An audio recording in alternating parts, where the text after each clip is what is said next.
मित्रों, मैं महाराज कुमार गुप्ता आज के इस म्यूजिक क्लास में मित्रों आपको स्वागत करते हैं।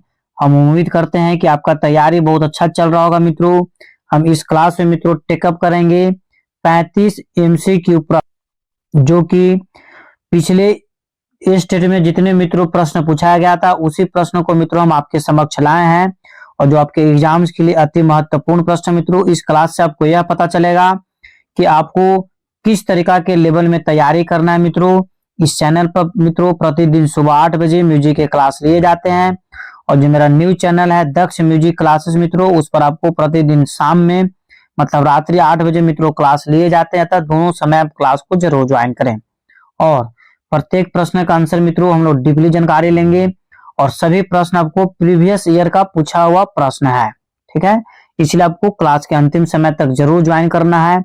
पहला प्रश्न मित्रों कि संगीत का प्राण किसे माना जाता है। संगीत का प्राण किसे माना जाता है। ए में आपका श्रुति है, बी में स्वर है, सी में आपका नाद है, और डी में आपका लय है। बताइए मित्रों क्या आंसर होगा कि संगीत का प्राण किसे माना जाता है। तो मित्रों संगीत का प्राण आपको लय को माना जाता है। ऑप्शन नंबर डी क्या है, सही है। अगला प्रश्न मित्रों, मूर्छना कितने प्रकार के होते हैं। मूर्छना कितने प्रकार के होते हैं। ए में आपका 4 है, बी में आपका 5 है, सी में आपका 6 है, और डी में 3 है। बताइए मित्रों क्या आंसर होगा कि मूर्छना कितने प्रकार के होते हैं।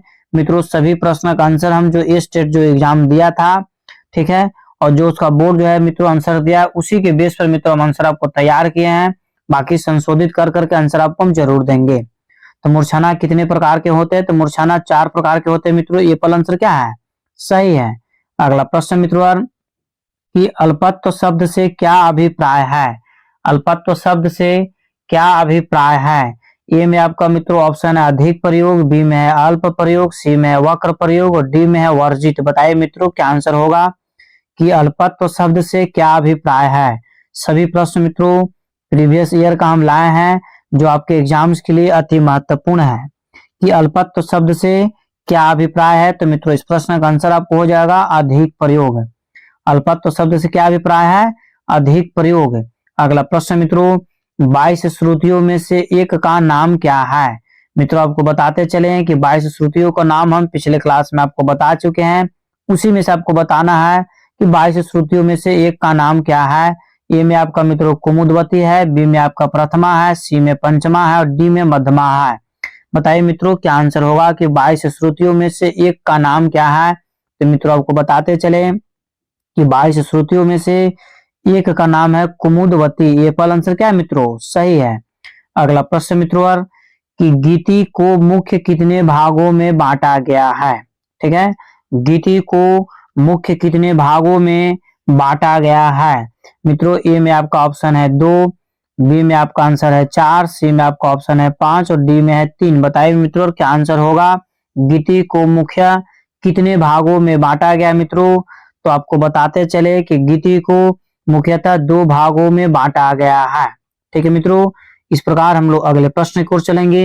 एक चीज आपको जरूर बताएंगे कि ये स्टेट और बीपीएससी का एग्जाम बहुत जल्द होगा, अतः मित्रों आप पीडीएफ जरूर खरीद लीजिए। ठीक है, पीडीएफ आपको बहुत हेल्पफुल आएगा। मित्रों पीडीएफ खरीदने के लिए इस नंबर पर आप हमें कांटेक्ट करें व्हाट्सएप के माध्यम से, आपको तत्काल मित्रों पीडीएफ प्रोवाइड करवा दिया जाएगा। प्रश्न मित्रों कि 72 मेलकर्ता सिद्धांत किसने प्रतिपादन किया। 72 मेलकर्ता सिद्धांत किसने प्रतिपादन किया। ए में आपका मित्रों ऑप्शन है वेंकट मुखी होगा, वेंकट मुखी साहब, बी में आपको अहोबल साहब, सी में भारत खंडे साहब, डी में सारंगदेव। बताइए मित्रों क्या आंसर होगा कि 72 मेलकर्ता सिद्धांत किसने प्रतिपादन किया। तो इसका आंसर हो जाएगा मित्रों वेंकट मुखी साहब। ये पहला आंसर क्या है, सही है, पंडित वेंकट मुखी साहब। अगला प्रश्न मित्रों कि 7वीं श्रुति पर कौन सा स्वर है। 7वीं श्रुति पर कौन सा स्वर है। धैवत स्वर, गंधार स्वर, ऋषभ स्वर या निषाद स्वर। बताइए मित्रों क्या आंसर होगा कि 7वीं श्रुति पर कौन सा स्वर है। मित्रों सभी प्रश्न आपके एग्जाम्स के लिए अति महत्वपूर्ण है, अतः आप सभी प्रश्नों को टच जरूर करें, कमेंट्स में आंसर जरूर दें। तो मित्रों 7वीं श्रुति पर कौन सा स्वर होता है। तो ऋषभ स्वर होता है। कौन होता है, ऋषभ है। अगला प्रश्न मित्रों कि नारायण मोरेश्वर, नारायण मुरेश्वर खरे द्वारा कितने रागों का उल्लेख मिलता है? नारायण मुरेश्वर खरे द्वारा कितने रागों का उल्लेख मिलता है? तो ए में आपका मित्रों ऑप्शन है 30, बी में आपका है 20, सी में है 25 और डी में है 35। बताइए मित्रों क्या आंसर होगा कि नारायण मुरेश्वर खरे द्वारा कितने रागों का उल्लेख मिलता है? तो मित्रों इस प्रश्न का आंसर आपको हो जाएगा 30 रागों का उल्लेख मिलता है। ऑप्शन नंबर ए पर क्या है? सही है। इस प्रकार मित्रों हम लोग अगले प्रश्न की ओर चलेंगे। मित्रों एक चीज जरूर बताएंगे कि यदि जीवन में सफल होना चाहते हैं तो प्रतिदिन एक टारगेट फिक्स कीजिए और उस टारगेट को पूरा करने में पूरा दिन लगा दीजिए मित्रों। आगे आने वाला समय आपका ऑटोमेटिक सही हो जाएगा। प्रश्न मित्रों कि राग की परिभाषा सर्वप्रथम किस ग्रंथ में आई? राग का परिभाषा सर्वप्रथम किस ग्रंथ में आई? ए में आपका मित्रों ऑप्शन है विदेशी, बी में आपका ऑप्शन है नाट्यशास्त्र, सी में है मित्रों संगीत रत्नाकर, डी में है संगीत परिजात। बताइए मित्रों क्या आंसर होगा कि राग की परिभाषा सर्वप्रथम किस ग्रंथ में आई?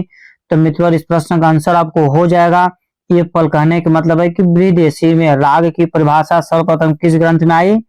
तो विदेशी में।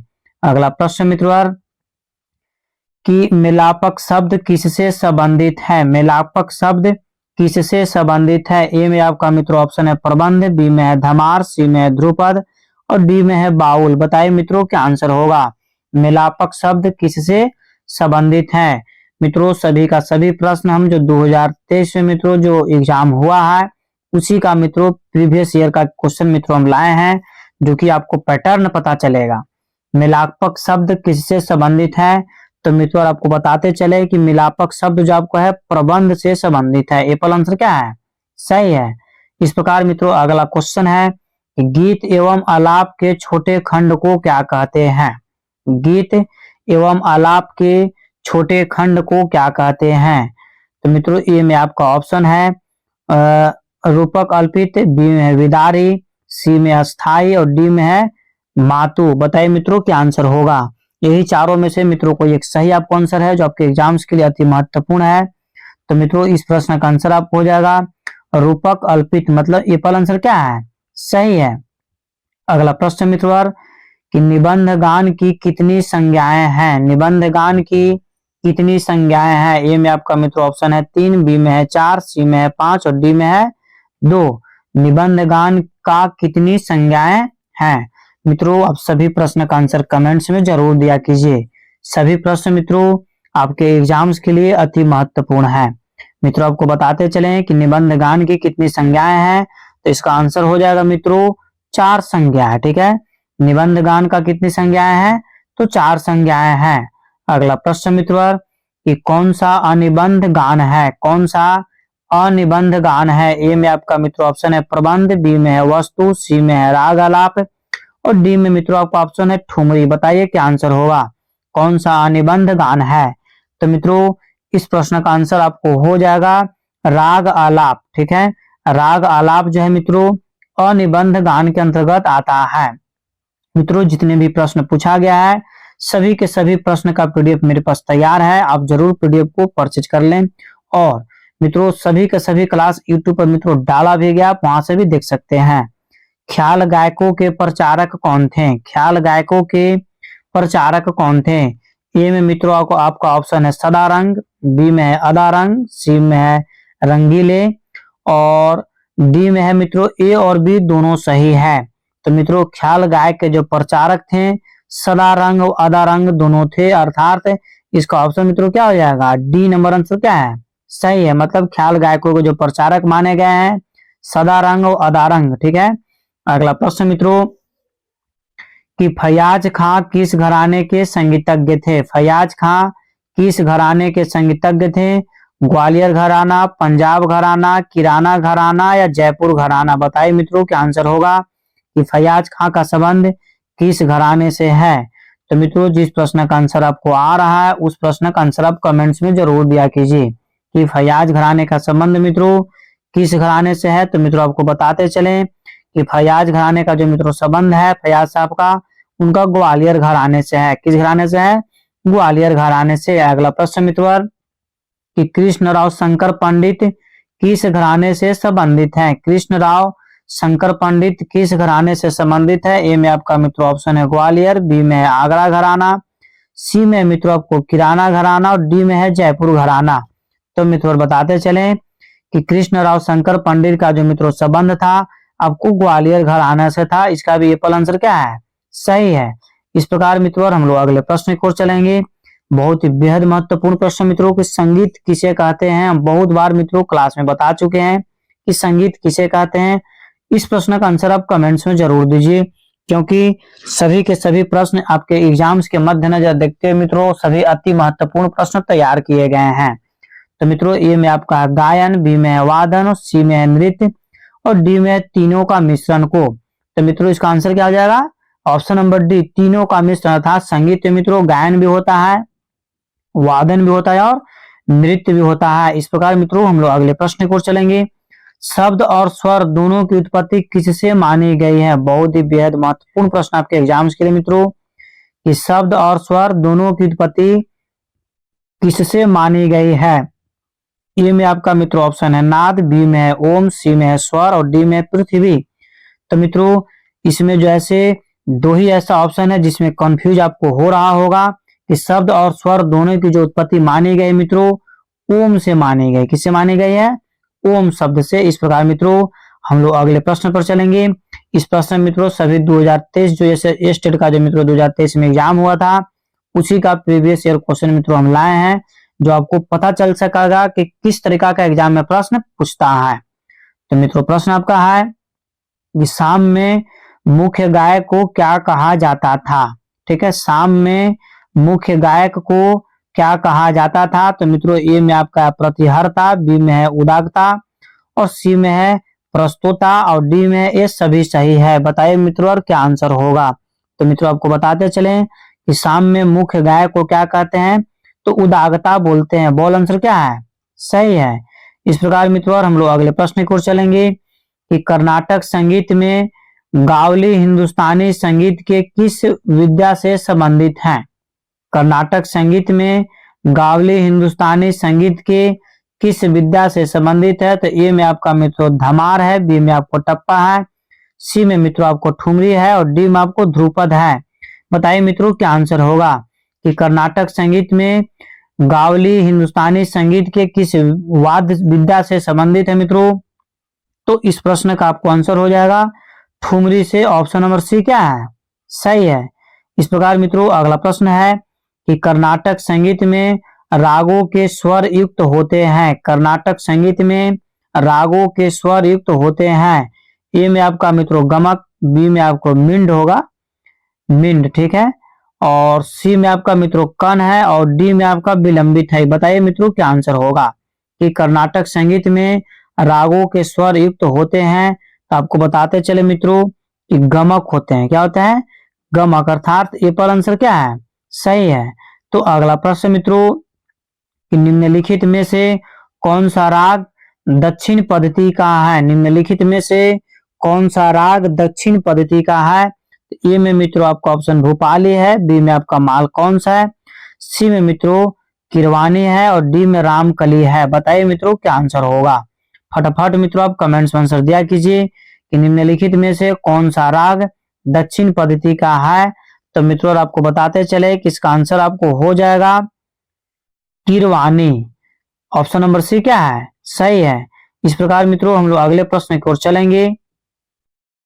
मित्रों प्रश्न है कि गाने की क्रिया को क्या कहते हैं? अति महत्वपूर्ण प्रश्न मित्रों कि गाने की क्रिया को क्या कहते हैं? वर्ण कहते हैं, अलंकार कहते हैं, गमक कहते हैं या आलाप कहते हैं? मित्रों एग्जाम्स के लिए अति महत्वपूर्ण प्रश्न आपको है कि जो मित्रों गाने की क्रिया है उसको क्या बोला जाता है? तो मित्रों इस प्रश्न का आपको आंसर हो जाएगा उसको आलाप बोलते हैं। क्या बोलते हैं? आलाप। ठीक है, गाने की क्रिया को मित्रों हम लोग क्या बोलते हैं? आलाप बोलते हैं। इस प्रकार मित्रों हम लोग अगले प्रश्न को चलेंगे कि जब कोई स्वर एक सेमीटोन नीचे हो तो उसे क्या कहेंगे? जब कोई स्वर एक सेमीटोन नीचे हो तो उसे क्या कहेंगे? ए में आपका मित्रों फ्लैट है, बी में आपका शार्प है, सी में आपका मित्रों चिन है और डी में आपका टाई है। बताइए मित्रों क्या आंसर होगा कि जब कोई स्वर एक सेमीटोन नीचे हो तो उसे क्या कहेंगे? तो मित्रों इस प्रश्न का आंसर आप कमेंट्स में जरूर बताया कीजिए। और मित्रों जब कोई स्वर एक सेमीटोन से नीचे होता है उसको फ्लैट बोलते हैं। एप्पल आंसर क्या है? सही है। मित्रों जिस तरीका से आप लोग कमेंट्स में आंसर दे रहे हैं, इसी तरीका से आप प्रतिदिन यदि क्लास को मित्रों ज्वाइन करते तो आपका रिजल्ट कोई नहीं रोकने वाला है। 100% आपका रिजल्ट होगा तो होगा। तो मित्रों प्रश्न आपका है कि स्त्रियों की गायन सीमा कौन सी है? स्त्रियों की गायन सीमा कौन सी है? वास, बी में आपका अल्टो, सी में आपका टेनर और डी में आपका मित्रों है बेरीटोनर, बेरीटोन। ठीक है मित्रों, अब बताइए क्या आंसर होगा कि स्त्रियों की गायन सीमा कौन सी है? तो मित्रों इस प्रश्न का आपको आंसर हो जाएगा अल्टो। क्या हो जाएगा? अल्टो कहने का मतलब है कि बी नंबर का ऑप्शन क्या है? सही है। स्त्रियों की गायन सीमा कौन सी है? तो अल्टो है। अगला प्रश्न मित्रों कि उस्ताद अलाउद्दीन खान ने मैहरवाद वृंद के लिए कितनी रचनाएं की है? उस्ताद अलाउद्दीन खान ने मैहरवाद वृंद के लिए कितनी रचनाएं की है? ए में आपका मित्रों ऑप्शन है 200 की रचना, बी में आपका 240, सी में 250, तीन में है, डी में मित्रों आपका ऑप्शन है 300। बताइए मित्रों क्या आंसर होगा? उस्ताद अलाउद्दीन खान ने मैहरवाद वृंद के लिए कितनी रचनाएं की है? तो मित्रों प्रत्येक प्रश्न का आंसर आप कमेंट्स में जरूर दिया कीजिए। तो क्या हो जाएगा? 240, मतलब बी नंबर ऑप्शन क्या है?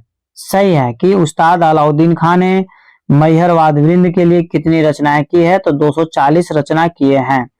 इस प्रकार मित्रों अगला प्रश्न बेहद महत्वपूर्ण है कि पंडित भारत खंडे को किस उपनाम से जाना जाता है? मित्रों एक हम क्लास आपको ले लिए हैं जिसमें जैसे महत्वपूर्ण संगीतज्ञ तथा उनके उपनाम मित्रों हम चर्चा आपको कर दिए हैं, तो उस वीडियो को एक बार आप जरूर देख लें कि पंडित भारत खंडे को किस उपनाम से जाना जाता है। ए में आपका मित्रों है सुररंग, बी में है भन रंग, सी में है चतुर पंडित और डी में है सदारंग। बताइए मित्रों क्या आंसर होगा कि पंडित भारत खंडे को किस उपनाम से जाना जाता है? तो मित्रों इस प्रश्न का आंसर हो जाएगा चतुर पंडित। कैट क्या है? सही है। इस प्रकार मित्रों अगला प्रश्न है कि पंडित ओमकार नाथ ठाकुर का जन्म कब और कहां हुआ? ठीक है, पंडित ओमकार नाथ ठाकुर का जन्म कब और कहां हुआ? ए में आपका मित्र ऑप्शन है 24 जून 1937 बड़ौदा में, बी में आपका मित्र ऑप्शन है 24 जून 1937 गुजरात में और सी में आपका मित्र ऑप्शन है 24 जून 1937 राजस्थान में और डी में मित्रों आपका ऑप्शन है 24 जून 1937 महाराष्ट्र में। बताइए मित्रों क्या आंसर होगा कि पंडित ओमकार नाथ ठाकुर का जन्म कब और कहां हुआ था? तो मित्रों आपको बताते चले कि पंडित ओमकार नाथ ठाकुर का जो मित्रों जन्म हुआ था 24 जून 1937 ईस्वी के गुजरात में हुआ था। कहां हुआ था? गुजरात में था। तो बॉल आंसर क्या है? सही है। इस प्रकार मित्रों हम लोग अगला प्रश्न को चलेंगे। संगीत में कितने शुद्ध स्वर हैं? संगीत में कितने शुद्ध स्वर है मित्रों? इस प्रश्न का आंसर आपको कमेंट्स में जरूर देना चाहिए कि संगीत में कितने शुद्ध स्वर है मित्रों। तो ए में आपको 7 है, बी में 10 है, डी में आपको 8 है और सी में आपको 15 है। बताइए मित्रों क्या आंसर होगा कि संगीत में जो है से कितने शुद्ध स्वर हैं? तो मित्रों आपको बताते चले कि संगीत में कुल स्वरों को संख्या 12 बताया गया है, जिसमें 7 आपका शुद्ध स्वर है, 5 आपका विकृति स्वर है। तो यहाँ पर मित्रों हम लोग को जो प्रश्न था शुद्ध स्वर पूछ रहा था। इस प्रकार मित्रों शुद्ध स्वर की संख्या कितना हो जाएगा? 7 हो जाएगा। कुल स्वर की संख्या कितना हो जाएगा? 12 और विकृति स्वर कितना हो जाएगा? 5। इस प्रकार मित्रों इस प्रश्न का आंसर कितना हो गया? एप्पल। ठीक है, संगीत में कितने शुद्ध स्वर हैं? तो 7 शुद्ध स्वर हैं। अगला प्रश्न मित्रों कि शहनाई है, ठीक है, शहनाई मित्रों किस वाद्य यंत्र के अंतर्गत आता है? तत्वाद है कि अवनदवाद है कि घन है कि सुशीर है? बताइए मित्रों क्या आंसर होगा? शहनाई जो है से किसके अंतर्गत आएगा?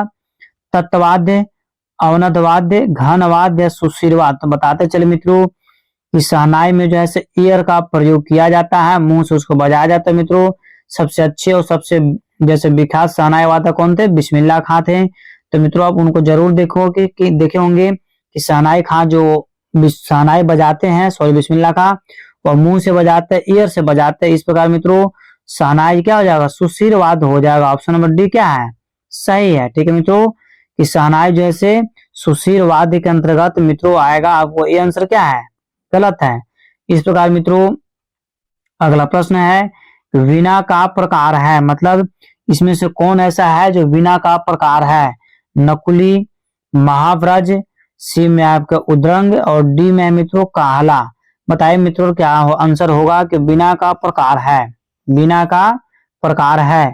तो मित्रों आपको बताते चले कि जो बिना का प्रकार है नकुली ही है, जैसे इसमें बिना का प्रकार है, बाकी बिना का नाम ही इसमें नहीं है। ठीक है, इस प्रकार मित्रों हम लोग अगले प्रश्न की ओर चलेंगे। अगला प्रश्न मित्रों, सरोद किससे बजाया जाता है। मित्रों बहुत बार इस प्रश्न का आंसर आपको बता चुके एग्जाम में कि सॉरी क्लास में मित्रों हम बहुत बार मित्रों बता चुके हैं कि सरोद किससे बजाया जाता है। ए में आपको ऑप्शन है गज, बी में मित्रों आपको ऑप्शन हो जाएगा मिजराब, हो जाएगा मिजराव, मिजराब। ठीक है, और सी में आपका मित्रों आंसर है जावा, और डी में आपका ऑप्शन है लोहे की तार। तो मित्रों जो सरोद बजाया जाता है उसको मित्रों जावा बोला जाता है। क्या बोला जाता है? जावा। ऑप्शन नंबर सी क्या है? सही है। इस प्रकार मित्रों और हम लोग अगले प्रश्न पर चलेंगे कि हारमोनी का अर्थ क्या है। हारमोनी का अर्थ क्या है। ए में आपका मित्रों ऑप्शन है क्रमिक स्वरों का वादन, बी में है संवाद स्वरों का वादन, और सी में है मित्रों ऑर्केस्ट्रा, और डी में है लयकारी। तो मित्रों सभी प्रश्न आपके एग्जाम्स के लिए अति महत्वपूर्ण है, बताइए। और मित्रों यह अंतिम प्रश्न है। ठीक है, इसके बाद मित्रों हम जितने भी प्रश्न लाएंगे कोशिश कर रहे हैं कि जितने भी प्रीवियस ईयर में स्टेट का एग्जाम हुआ है सभी का सभी प्रश्न आपके सामने प्रस्तुत कर दिया जाए, ताकि आपको ही पता चल जाए कि मेरा तैयारी किस लेवल में चल रहा है। तो मित्रों हारमोनी का अर्थ क्या है। तो मित्रों आपको बताते चले कि जो हारमोनी का मित्रों अर्थ है संवाद स्वरों का वादन, मतलब बी आंसर क्या है? सही है। हारमोनी का जो मित्रों अर्थ है संवाद स्वरों का वादन। इस प्रकार मित्रों आज का क्लास यहीं पर समाप्त किया गया। यदि मित्रों आप इस चैनल पर पहली बार विजिट कर रहे हैं मित्रों तो चैनल को भी तुरंत सब्सक्राइब कर लीजिए मित्रों और लाइक भी मित्रों जरूर किया कीजिए, शेयर भी किया कीजिए मित्रों, और कमेंट तो कंपलसरी कीजिए। कोशिश कीजिए कि प्रत्येक क्वेश्चन को आप जैसे कमेंट से आंसर डालें, ताकि आपको यह पता चल सके कि आपका तैयारी किस लेवल में चल रहा है मित्रों। यदि मित्रों आप पीडीएफ चाहते हो तो दिए हुए व्हाट्सएप नंबर पर मित्रों आप हमसे तत्काल कांटेक्ट करें, आपको पीडीएफ प्रोवाइड करवा दिया जाएगा। तब तक के लिए स्वस्थ रहिए, मस्त रहिए। एक बार प्रेम से बोलिए भारत माता की जय।